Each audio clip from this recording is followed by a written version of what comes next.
सरल सी एग्जांपल देता हूँ। लोग कहते हैं कि यार बिलिंग और कलेक्शन जो है सेल्स की जिम्मेदारी है, ठीक है। कई बिजनेसेस कहते हैं कि बिलिंग एंड कलेक्शन अकाउंटिंग की जिम्मेदारी है। मैं कहता हूँ कि दोनों इंटीग्रेटेड है। आज अगर वो बिलिंग नहीं करूंगा टाइम पे तो वो जाके धंधा क्या बेचेंगे। अगर बेच दिया तो मैं बिलिंग नहीं करी तो फिर कलेक्शंस कैसे आएगा, कैश फ्लो नहीं होगा। इन अगर कैश फ्लो नहीं आया तो फिर मेरा धंधा कैसे चलेगा, मेरे को सैलरी कैसे मिलेगी। तो इंडिफरेंट भी है, डिफरेंट भी है। बट अगर मैंने ढंग की पॉलिसीज नहीं बनाई, कलेक्शन रिव्यू मैनेजमेंट नहीं किया, बिलिंग के टाइम एंड कॉन्ट्रैक्ट को इंश्योर नहीं किया, मैंने इंश्योर नहीं किया कि अभिजीत और उनकी टीम जो है वो तरीके से ना कॉन्ट्रैक्ट्स को साइन अप कर रही नहीं करती, तो वो भी चैलेंज है। क्योंकि वो फिर कुछ भी जाके बेच रहे होंगे, कंट्रोल इन्वायरमेंट नहीं है, हो सकता है स्कीम रोल आउट कर रहे हैं जो कि मेरे लिए नेगेटिव हो जाए। तो मेरे को प्रॉफिटेबिलिटी इंश्योर करनी है कि उनके कॉस्ट सेंटर के अंदर मैं कितनी प्रॉफिटेबिलिटी इंश्योर कर पाता हूँ। फिर उसके बाद कलेक्शंस करने के बाद मेरे डीएस तो मीट आउट होने चाहिए, नहीं तो मेरे को मार्केट से लोन लेना पड़ेगा जिसके ऊपर ब्याज करना पड़ेगा। तो इसलिए डिफरेंट और इनडिफरेंट दोनों हैं और इंटीग्रेटेड। और यहीं पे हम लोग सॉफ्टवेयर जो है वो हमें मिल नहीं पाते हैं जो कि इन सारी चीज़ों को एक क्लिक ऑफ बटन पे दे सके। That is where we need softwares like Hostbooks who does an integrated approach of all the functions at one place. आपने ना बहुत अहम बात पहले क्वेश्चन में आपने बोला था आंसर कि यार प्रोडक्ट इंडियनाइज होना चाहिए। उसका क्या मतलब? ओके, सो एक तो मैंने स्केलेटन की बात करी थी जो बार बार निकल के आ जा रही है, बट इंडिया सिनेरियो में इसलिए बोलता हूँ क्योंकि इंडिया में आपने भी बीच में बोला था कि इंडिया का जो काम करने का स्टाइल है वो स्लाइटली डिफरेंट है, वेंडर मैनेजमेंट डिफरेंट है, customer management, which is absolutely correct, there is no doubt about it. हमें लगता है कि हमारे दुख दर्द को हम ही समझ सकते हैं, तो मुझे वो सॉफ्टवेयर चाहिए जो मेरे दुख दर्द को समझेगा। मेरे को कोई इम्पोज करके दे देगा कि तेरे को एसएपी इंप्लीमेंट करना है just because IT head wants it, बस I will leave that organization, I will never work that. But आज सीएफओ इंडिया में जो आपका दुख दर्द होगा, सीएफओ जो दुबई में है या यूएस में है उसका भी सेम हो सकता है। क्या फर्क है कि मतलब why it has to be Indianized? देखिए सर, इंडियनाइज इसलिए कि हमारी कॉम्प्लेक्सिटीज ज़्यादा है, हमारे टैक्स कंप्लायंसेस ज़्यादा है, हमारे इनकम टैक्स कंप्लायंसेस ज़्यादा है, जीएसटी कंप्लायंसेस ज़्यादा है, हमारे मल्टीपल टैक्स सिस्टम्स हैं। We are, as Abhijit pointed out, we have 27-28 states जहाँ पे डिफरेंट तरीके से बातचीत करने वाले लोगों का बिहेवियर पैटर्न डिफरेंट है, काम करने वाले लोग डिफरेंट है। तो इम्पॉर्टेंट ये है कि जब अगर हम इंडिया ग्रोन कुछ भी बनाते हैं तो उसका अडॉप्शन फास्ट हो जाता है। तो मैं किसी को भी बोल सकता हूँ ये अपना ही है यार, हमारे यहाँ डेवलप्ड है, ये बाहर से नहीं आया है, ऐसे भी नहीं है तेरे को स्पेशल ट्रेनिंग लेनी पड़ेगी, या ओरेकल नहीं है कि special training made in India है, ये मेड इन इंडिया है।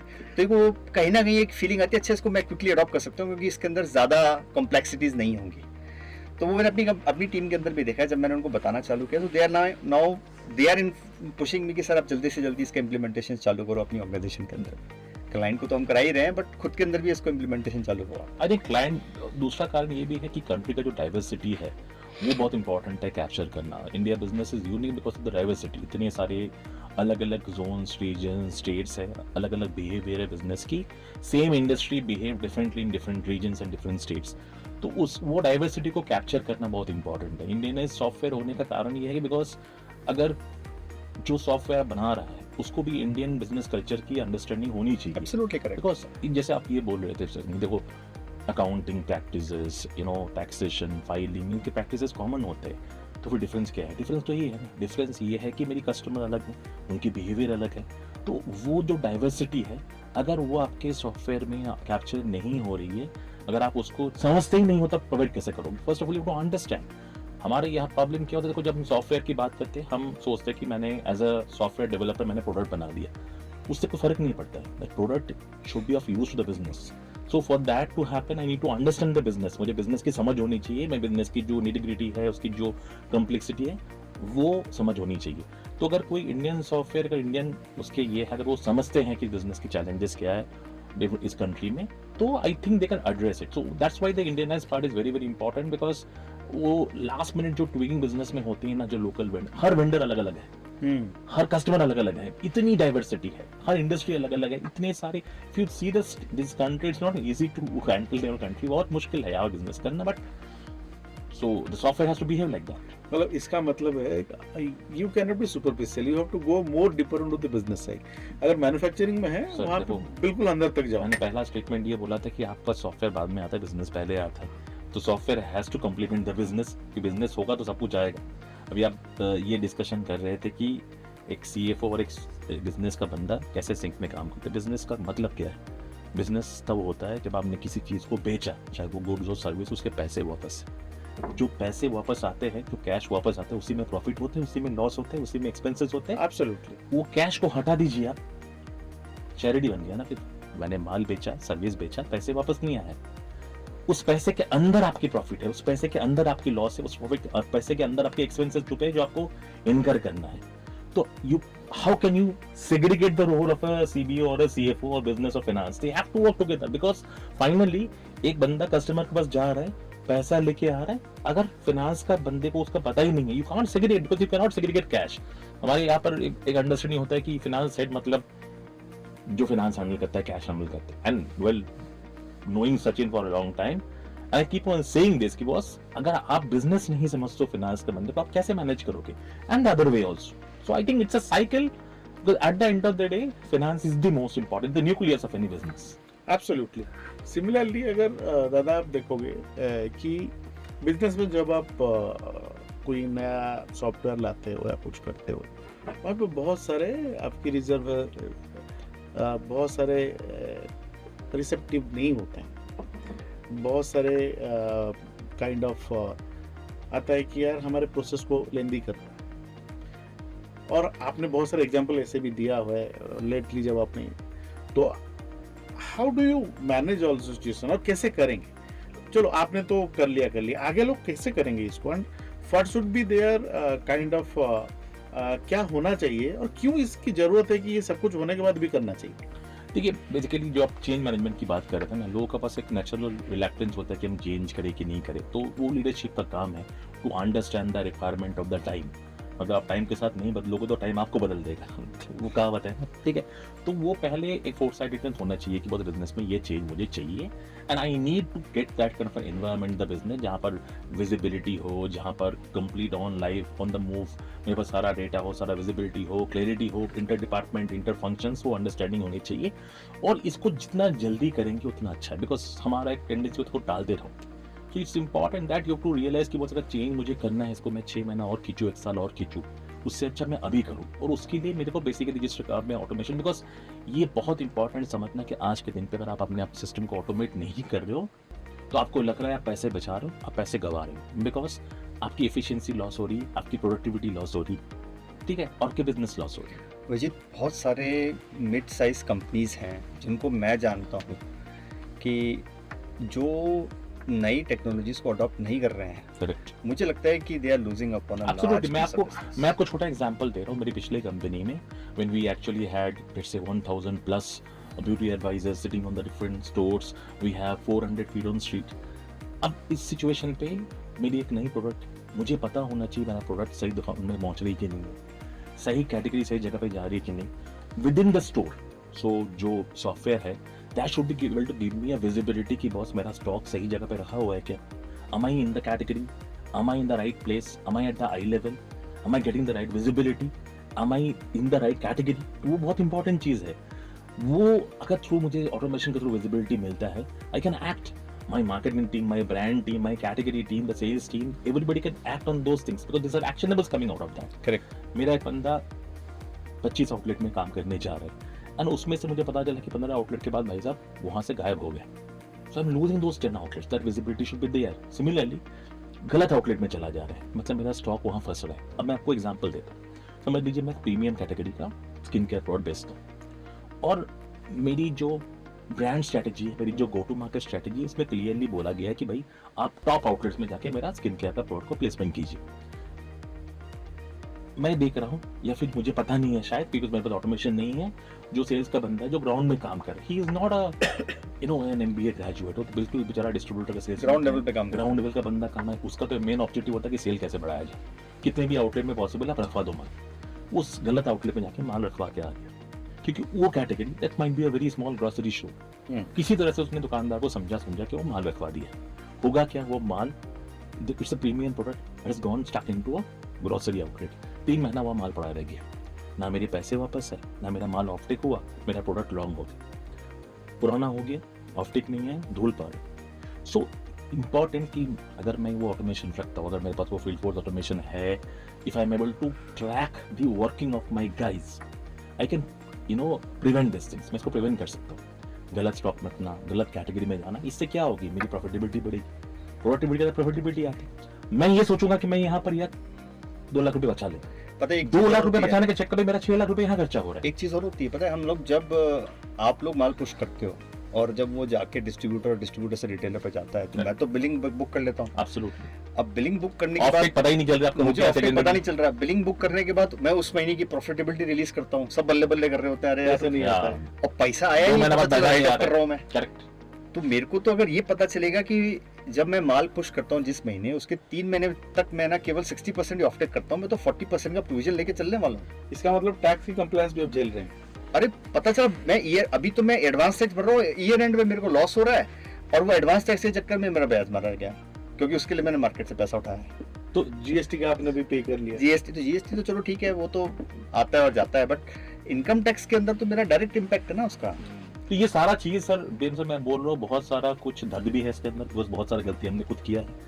बहुत सारी सीख ऐसी होती है ना, जब आप गलती करने के बाद ही सीखते हो, मतलब गलती करके ही मानोगे आप ऐसा भी सिचुएशन होता है। All this things I am not telling you, learning set, these are learnings, this basically are hard learning, जहाँ पर आपने अपना स्ट्रेस बढ़ाया है, कंपनी का स्ट्रेस बढ़ाया है, कंपनी की प्रॉफिटेबिलिटी में इम्पैक्ट हुई है। And I know the last 3 years it has been a very tough journey। हमने माल प्लेसमेंट करवाया, गलत आउटलेट में चले गए, पैसे नहीं आए, मार्केट आउटस्टैंडिंग बढ़ गया है। बिल्कुल सही बोल रहे हैं, सेल्स टॉप लाइन दिख रहा है अच्छा हो रहा है, ऑफटेक नहीं आ रहा है, कलेक्शन नहीं आ रहा है। किस चीज का बिजनेस है? अगर कलेक्शन ही नहीं आ रहा, बिजनेस कहाँ से है? मैंने एक नया अच्छा वर्ड आपसे सीखा अभी।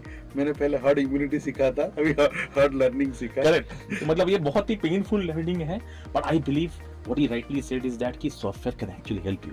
अगर सॉफ्टवेयर आपको इनसाइट्स दे, और मुझे लगता है आगे के बिजनेसेस ऐसे बहुत फ्रूटफुली उसको यूटिलाइज कर पाएंगे, अगर पास प्रॉपर्ली इनसाइट्स हो बिजनेस का। सर, भाई मैं तो कहता हूँ कि ना जो 50 करोड़ 25 करोड़ के टर्नओवर की कंपनीज है ना, उनको भी अच्छी टेक्नोलॉजी अडॉप्शन करना चाहिए, क्विक अडॉप्शन करना चाहिए, जिससे कि वो लोग है ना मतलब क्विकली अपने उन चीज़ों को भी पता कर सकें जो नहीं पता थी। मैं आपको सर एक बिना नाम लिए कस्टमर का नाम बताता हूँ, मतलब उसके बारे में बताता हूँ। मैंने जब उसको 1.5-2 साल पहले मैंने उसको अडॉप्ट किया था, तो उसके 5 टैली हुआ करते थे, ठीक है, उसकी 5 लोकेशंस के 5 टैली हुआ करते थे, और उसका डेटा कभी भी 3 महीने से पहले कंसोलिडेट नहीं होता था। उसके अकाउंटेंट लगे पड़े रहते थे अकाउंटिंग करने। आपको पता है उसने 3 साल के अपने रिटर्न्स गलत भरे हैं, 3 साल की ऑडिट गलत भरी है, और उसके पुराने सीए को समझ में नहीं आ रहा था मैं कैसे कंसोलिडेट करूँ। तो मैंने तो चलो मेरे पास आज तक मैं उनके होस्टबुक्स इंप्लीमेंट नहीं कर पाया, वो तो डेफिनेटली मैं करूँगा आने वाले टाइम के अंदर, बट मैं एटलीस्ट टेक्नोलॉजी को यूज़ करके उनके 5 टैलीज को कंसोलिडेट करके एक बना दिया, ठीक है, and created the structure for them. Now they are ready to migrate to any good software. तो कल अगर वो मुझे बोलते हैं कि सचिन चालू करना है होस्टबुक्स, मैं इमीडिएटली माइग्रेट कर दूंगा। 1 से 3 महीने के बीच में होस्टबुक चालू हो जाएगा उनके लिए, and everything then will go to cloud. सब खत्म, MIS, उसका जो 2 प्रमोटर्स हैं, वो 2 प्रमोटर्स डिफरेंट जगह बैठे रहते हैं, उनको वहीं पे सारा डेटा मिलता रहेगा। वो सब पूछते हैं, मैं उनको MIS देता हूँ हर महीने, बट फिर मैं उनको बार बार ये बोलता हूँ सर ये MIS आपके क्लिक ऑफ बटन पे रियल टाइम पे चलेगी अगर if you adopt to a technology and move in there. I already got you at certain level, अब इसका कंसोलिडेशन करके चेंज करना है फाइनली। वो चेंज रेजिस्टेंस जो है ना चल रही है अभी, तो वो जद्दोजहद है ना वो चल रही है, बट ठीक है। ऐसी 50 करोड़ वाली कितनी सारी कंपनीज इस देश में हैं जिनको इस तरह की टेक्नोलॉजी अडॉप्शन करनी चाहिए, ये मेरा उनको सजेशन है। और मुझे लगता है ऑटोमेशन को ना अभी high time that founders and companies started realising and more it's a transition happening. इसको एक्सपेंस की तरफ नहीं, इन्वेस्टमेंट की तरफ देखनी चाहिए। Exactly, very not an expense. अभी भी अनफॉर्चुनेटली बहुत सारे बिजनेसेस अभी इसको एक्सपेंस सोचते हैं, इतना खर्चा कर दूंगा सॉफ्टवेयर में, 10 लाख 15 लाख रुपए खर्चा कर दूंगा। वो 10 लाख 15 लाख रुपया का जो इम्पैक्ट है आपको करोड़ रुपए का प्रॉफिट दे सकता है। And this are some example that we discuss. आपका leakage of data, not going to the right category, not going to the right stores, from the business side, misutilization, everything, सब जगह पे लीकेज हो सकता है, बिजनेस में, sir inventory management, finance में। एक कंपनी का कल सर मेरे को ओवरहट कर रहे थे, मैं एक इन्वेस्टिगेशन कर रहा हूँ, इसी वजह से डेटा लीक हुआ है वहाँ से। बहुत अहम क्वेश्चन है कि स्केलेबिलिटी, हाँ, वेरी राइट, एक बहुत जरूरी है इन टर्म्स ऑफ बिजनेस की, और जो उसके पैरेलल्स में चलते हैं। और एज ए सॉफ्टवेयर ERP और business management solution, how it is important they have to be scalable as the business grow, or should not invest more cost. या एब्सोल्युटली. तो सर हम लोगों ने अगेन वो दौर देखा है जहाँ पे हमें बोलते थे कि यार एक सर्टेन लेवल के टर्नओवर के बाद आपको ERP इम्प्लीमेंट करना चाहिए, so that myth has broken massively. So ERP का वॉल्यूम से कोई संबंध नहीं है. आप अगर अपने बिजनेस को क्लीन, ट्रांसपेरेंट और अच्छी तरीके से मैनेज करना चाहते हो तो you should do implementation when you are even 2 crore to 5 crore turnover company. It's one time implementation cost. फिर क्या होता है कि एक बार आप ERP सिनेरियो में घुस गए, जिसको हम कहते हैं जो कंट्रोल्ड एनवायरनमेंट है, तो उसकी स्केलेबिलिटी आसान हो जाती है क्योंकि आपने ऑलरेडी लोगों के जो काम कर रहे हैं उसके माइंडसेट चेंज कर दिया है. और कोई भी सॉफ्टवेयर जो है ना वो ये ना कहे कि यार मैं आपके लिए तभी अच्छा हूँ जब आप 100 करोड़ के बनोगे या 500 करोड़ के बनोगे. मैं कहता हूँ जो सॉफ्टवेयर आप या मैं आपके लिए 20 करोड़ तक हूँ, उसके बाद आप आगे देख लो आप. हाँ मेरे को वो सॉफ्टवेयर चाहिए जो डे 1 से चल रहा है. वो आगे डेटाबेस ही तो है, उसने मेरे प्रॉब्लम सॉल्व कर दिए. मेरे प्रॉब्लम अच्छा है 20 करोड़ के धंधे में भी सेम है, 100 करोड़ के धंधे में भी सेम है, 500 करोड़ चाहे 1000 करोड़, डजंट मैटर, क्योंकि मेरा स्टाइल ऑफ बिजनेस तो चेंज नहीं हो रहा ना. तो वो अडॉप्शन जो है ना वो स्केलेबल होना चाहिए किसी भी business. कंटिन्यूटी बहुत इंपॉर्टेंट है सॉफ्टवेयर के. हाँ. देखो ट्रांजिशन करना आसान नहीं होता है बिजनेस में सॉफ्टवेयर, बिकॉज लोग बिजनेसमैन बिजनेस पे ध्यान देंगे transition, and transition has impact. हम लोगों ने बहुत बार ट्रांजिशन देखे हैं सॉफ्टवेयर की, एक सॉफ्टवेयर से दूसरे सॉफ्टवेयर में जा रहे हो. पेनफुल जर्नी है, बहुत पेनफुल है. Sir. Trust me, it's a very very painful experience. Sir मैंने अपनी लाइफ सारे में फंक्शंस के लिए SAP, JD Edwards, Oracle, Zero और Workday, ये 5 इम्प्लीमेंटेशंस किए हैं. And I know sir it's extremely painful. So the software have to basically accommodate your growth. It has to be a part of your growth journey. आपके साथ software को रहना चाहिए जब आप छोटे हैं, जब आप मीडियम हैं और जब large. And I believe always कि सॉफ्टवेयर को आपका हमसफर जिसको बोलते हैं हम लोग, हमसफर बन के काम करना चाहिए और हेल्प करते रहना चाहिए ग्रो. आप एक सर्टेन लेवल पे जाके किसी भी लेवल की कस्टमाइजेशन को कर देना वो आपका सॉफ्टवेयर. करेक्ट. आपने ग्रो ज्यादा बड़े ग्रो हुए, आपने एक नया वर्टिकल स्टार्ट वो किया, फ्लेक्सिबिलिटी होनी चाहिए. इंपॉर्टेंट होनी. स्केलेबिलिटी का मतलब ये सब वही है flexibility. आपने नया बिजनेस परचेस किया, चाहे वो बैकवर्ड इंटीग्रेशन चाहे फॉरवर्ड इंटीग्रेशन, डजंट मैटर ना. तो वो जो CEO बैठा है या फिर जो फाउंडर बैठा है वो क्या कहेगा, ये नया बिजनेस है, आप एक काम करो, इसको वहां इंप्लीमेंट करो और मेरे साथ टैग कर दो, मेरा काम हो गया खत्म. और मुझे लगता है एडिशनल मॉड्यूल्स भी बहुत इंपॉर्टेंट है. आप आज बिजनेस में हैं, समझ लीजिए आपके पास 5 लोग हैं, 6 लोग हैं, आप बिजनेस को एक तरीके से कर रहे हो, कल आपके पास 100 लोग, उन 100 लोगों की विजिबिलिटी चाहिए, तो आपके पास वो सारी चीजें होनी चाहिए. तो एक्सपैंड होनी चाहिए, एक्सपैंड होने की कैपेबिलिटी होनी चाहिए, वो एडिशनल मॉड्यूल्स होने चाहिए. नहीं तो क्या होता है आप एक जगह पे रुक जाओगे. और फिर जो सबसे बड़ी अगर आपके आज के डिस्कशन का सबसे बड़ा पेन पॉइंट, मेरे ख्याल से सचिन जी भी मेरे से एग्री करेंगे, ये जो मल्टीपल सॉफ्टवेयर है ना, had multiple function, it is a real pain, very very painful. और मैं बहुत ही मतलब ये दर्द के साथ बोल सकता हूँ कि कितनी चैलेंज होती है अगर आपके मल्टीपल फंक्शंस में मल्टीपल सॉफ्टवेयर हो रहे हैं, बिकॉज इंटीग्रेशन एक्सपीरियंस बहुत अच्छी है ही नहीं. I think you will also understand, मतलब वो इंटीग्रेशन होते नहीं है. डेटा मिलता फाइनली है आपको एक्सेल में आ जाना पड़ता है, बहुत डेटा हाँ, लॉस होता है एब्सोल्युटली. और बहुत टाइम लॉस होता है. तो आई थिंक अगर आप ऐसे सॉफ्टवेयर में जो खुद सॉफ्टवेयर स्केलेबल हो, आपके साथ जर्नी में रहे, it is an ideal situation. Sir आपने एक और सिचुएशन बताई थी जिसमें जैसे कोई ई-कॉम साइट है, आज अर्बन लैडर की बात करें, अर्बन लैडर चालू हुए थे ऑनलाइन, बाद में बन गए ऑफलाइन, ओमनी हो गया, राइट. हाँ, ओमनी चैनल हो गया उनका. तो जब ऑनलाइन थे तो वो एक तरीके से वो बिजनेस को प्रोसेस Correct. मैनेज किया, जब ऑफलाइन हुए ओमनी चैनल हुए तो डिफरेंट हो गया. तो अगर उनका एग्जिस्टिंग सॉफ्टवेयर दोनों चीजों की कैपेबिलिटी नहीं रखता है, राइट. तो स्केलेबिलिटी की तो लग जाएगी. तो उस समय अगर कोई सॉफ्टवेयर ऐसा, वो बोलेंगे सर देखो आपका ई-कॉम तो मैं मैनेज कर रहा था, आप जब भी ओमनी जाओगे मेरे पास रेडी मॉड्यूल है, आप इससे टैग करना है, सेम डेटाबेस के अंदर ही है, आप same reporting, same MIS, same PNL, same GST, same सब कुछ आ गया, आपका काम खत्म हो गया. तो मेरे लिए तो वो सॉफ्टवेयर ज्यादा बेटर है, या वर्सेस मैं एक सर इम्प्लीमेंटेशन करना है 1 साल लगेगा, मैं इम्प्लीमेंटेशन करके दे दूंगा, आपके लिए स्पेसिफिकली करना पड़ेगा कस्टमाइजेशन. बट अब मैं ना इंडस्ट्री में बहुत सारे इन्वेस्टर से मिलता हूँ, बात करता हूँ, जो आप बोल रहे हैं उनका सोच बहुत डिफरेंट है. ओके, वो बोलते हैं यार कोई भी पॉइंट सोल्यूशन है होना चाहिए जो एक प्रॉब्लम को सॉल्व करे, उस प्रॉब्लम को डीप जाए.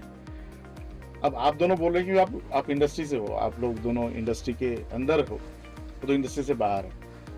आप बोलते हो कि यार सब चीजें एक जगह पे होगा तभी सही होगा, तो दोनों एक दूसरे को कॉन्ट्राडिक्ट करते हैं. तो आपके हिसाब से obviously you will buy in your point, but how do you see that other part of the. मैं देखिए उनके पॉइंट से भी डिसएग्री नहीं करता, क्योंकि कई बार क्या होता है कि वो चेंज मैनेजमेंट की बात आ जाती है, वो अडॉप्शन नहीं करना चाहते. लोग कहते हैं नहीं यार मेरे को एक डिफरेंट मॉड्यूल के अंदर बहुत ज़्यादा चीज़ें मिल रही हैं। आप एक काम करो, आपके एग्जिस्टिंग के साथ एपीआई इंटीग्रेट कर लो, मुझे कोई फ़र्क नहीं पड़ता, मैं उसमें भी ठीक हूँ।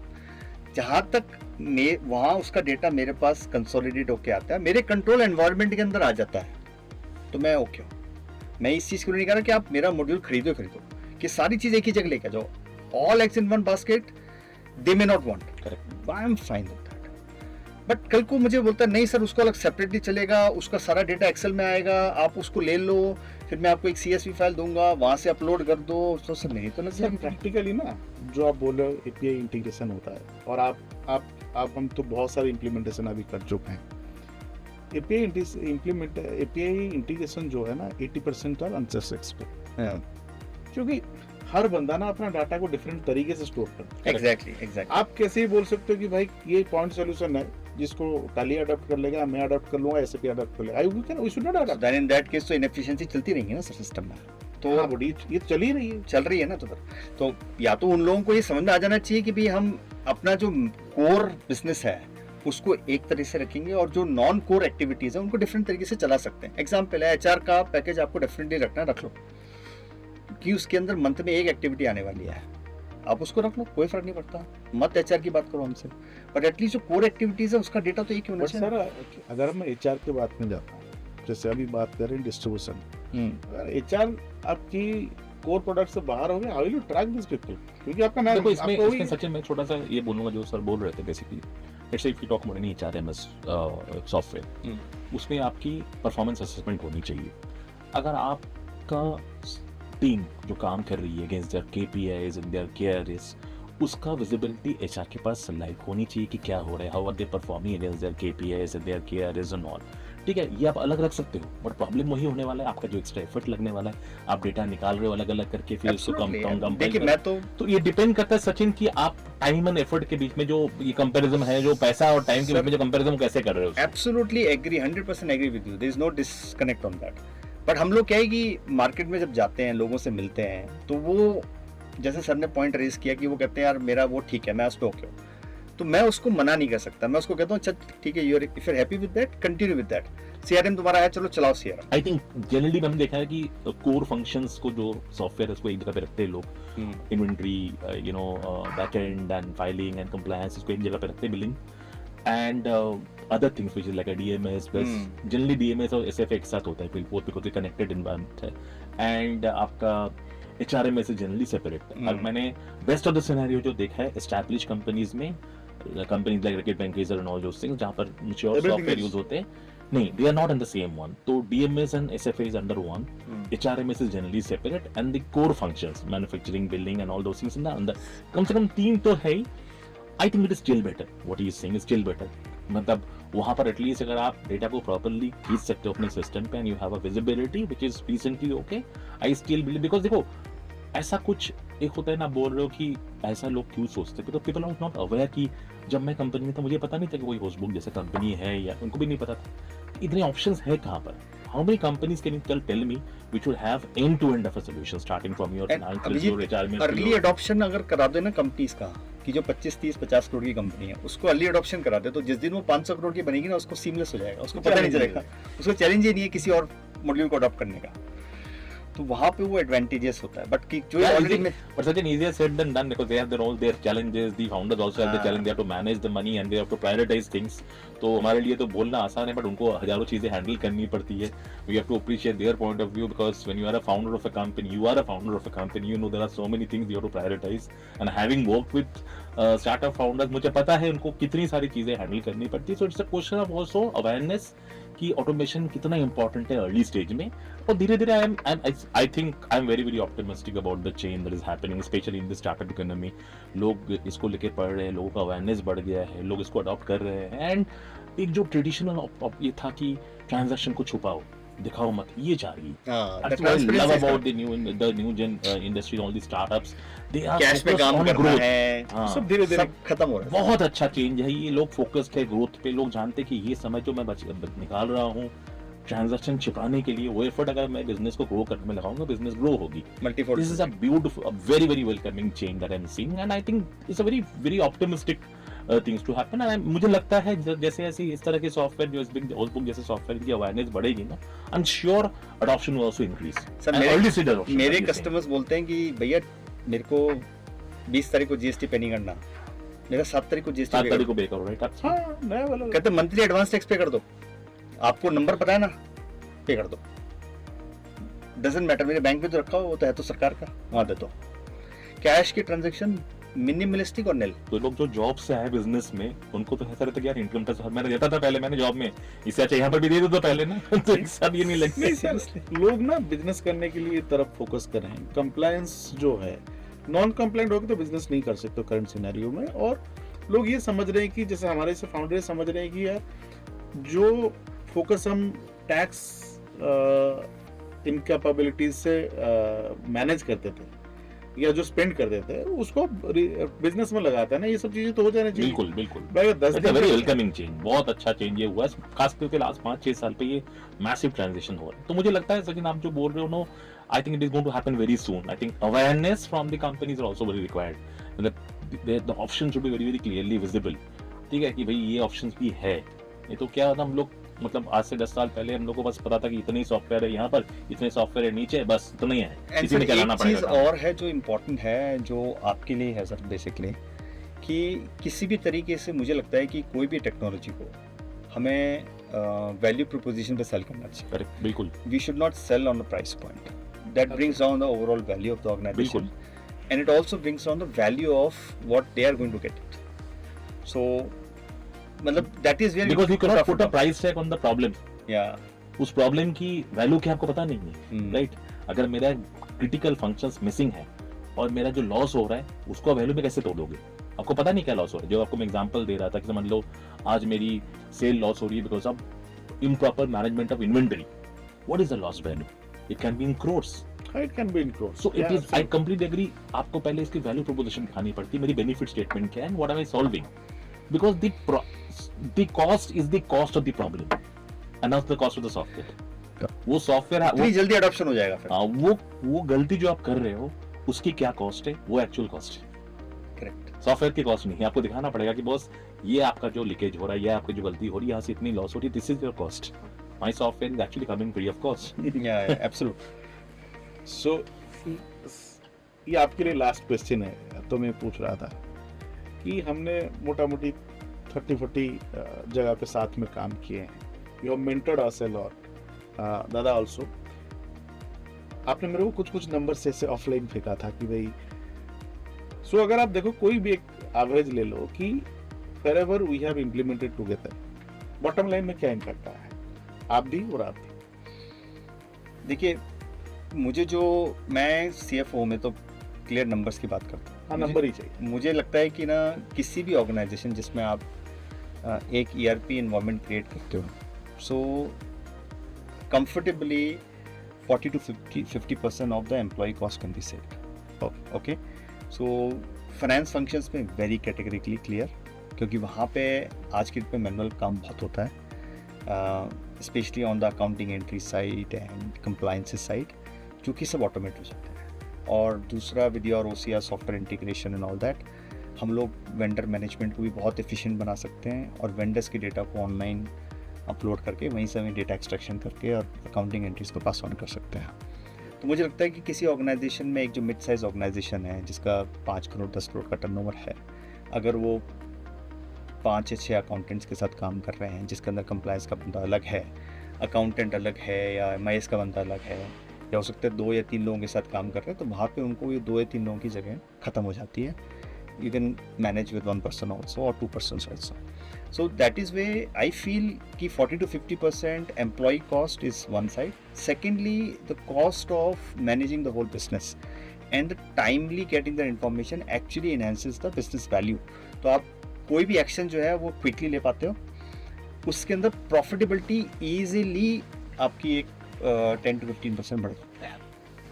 ये मैंने खुद नोट किया है, क्योंकि मैंने उन बिजनेसेस के अंदर जहाँ पे टेक्नोलॉजी नहीं थी और जहाँ टेक्नोलॉजी आ गई है, तो उनको पता चलने लगा, अरे मेरी कॉस्ट तो ओवररन हो गई थी, अरे मेरा ये रेवेन्यू लीकेज था, मैंने रेट टाइमली नहीं दी, मेरे कॉन्ट्रैक्ट्स एक्सपायर हो गए थे, रेट एनहांस कर सकता था मैं।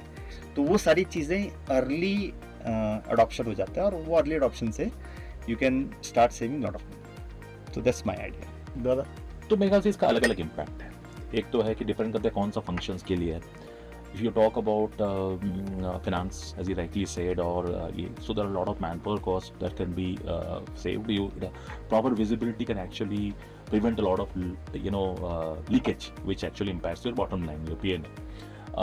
अगर सेल के साइड से आऊँ तो having a complete visibility of your team, having a complete visibility of your distributors, and helping them to therefore work in the proper manner increases productivity. मेरी जो एक्सपीरियंस है आज से पिछले 10-15 साल 20 साल से मैंने DMS में काम किया है, तो प्रोडक्टिविटी 15-20% तो इमीडिएटली बढ़ती है. लॉन्ग टर्म पे it can increase to 25-30% because उसके साथ आपकी ट्रेनिंग कनेक्टेड है. जो गलतियां लोग कर रहे हैं ग्राउंड पे, आप उसके बेस में उनको ट्रेन कर रहे हो लगातार, राइट. उसको ट्रेन करो, उसको और एफिशिएंट बना रहे हो, प्रोडक्टिविटी 15-20% इमीडिएटली बढ़ती है. मैंने देखा है लॉन्ग टर्म तो बढ़ती है.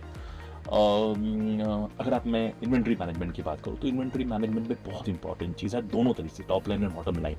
सेल्स लॉस का जो इम्पैक्ट होता है वो बचता है इसमें से काफ़ी. उसमें से मेरे हिसाब से your 10-15% of proper demand planning, proper forecasting.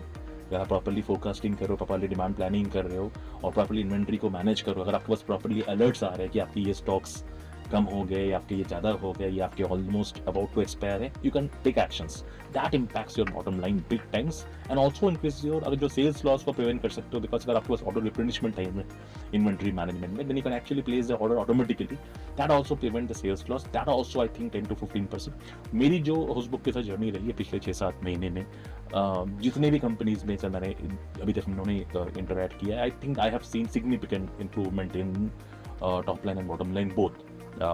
Because of better visibility, better planning, and better control. and thank you both of you for the time. Keep mentoring us. We'll Thank come you back for with inviting, sir. It was a pleasure talking It and is. interacting with Sachin and you. Definitely a great we'll pleasure. come back to- with a second session. Yeah, We'll looking forward. We'll go more deeper into section by section, industry by industry. Yeah, absolutely. That will be more interactive, more informative towards the audience as Sir, well as अगर हम अपने experiences किसी के साथ share कर सकते हैं तो उससे बेटर क्या हो सकता है. Absolutely. और वो हमें वो एनर्जी देता है. And you learn also a lot. Yeah, we learn also a lot. Thank you.